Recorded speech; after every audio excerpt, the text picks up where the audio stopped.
Ashok Leyland தோஸ்து. இதில் பார்த்தீங்கன்னா back ஆக்சிலில் bearing போய் ஆயில் அடிச்சிருக்கு. எவ்வளோ அடிச்சிருக்கு பாருங்கள் ஆயில். எப்படி கழட்டுறதுன்னு பார்க்கலாம்.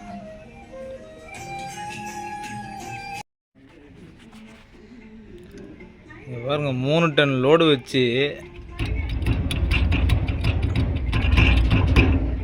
இப்படி ஓட்டுனா என்ன பண்ணுறது?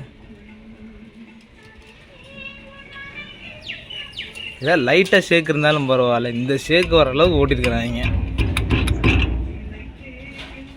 பாலெல்லாம் கொட்டுது.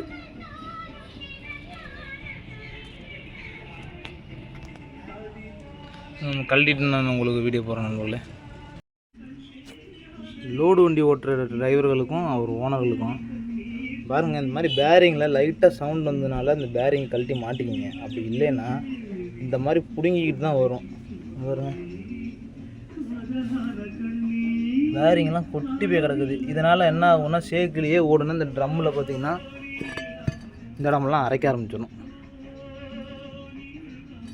அதனால் லைட்டாக சவுண்டு வருதா, சவுண்டு வரும்போதே ஒர்க் ஷாப்பில் விட்டு செக் பண்ணி. இங்கே பாருங்கள், இதில் இந்த இதில் வந்து இந்த சிலிண்டர் அடிபட்டுருச்சு. இந்த சிலிண்டர் மாற்றணும். ஒரு செலவுக்கு 9 செலவு வைக்கிற அளவுக்கு ஓட்டாதீங்க. லைட்டாக சவுண்ட் வருதா கொண்டு போய் ஒர்க் ஷாப்பில் விட்டு செக் பண்ணுங்கள். ஆயில் லீக்கேஜ் ஆயிருந்ததுன்னா கழட்டி பேரிங் மாற்றிட்டு போயிருங்க. பேரிங் மாற்றிங்கன்னா பேரிங்கு ஆயில் சீலு இதோட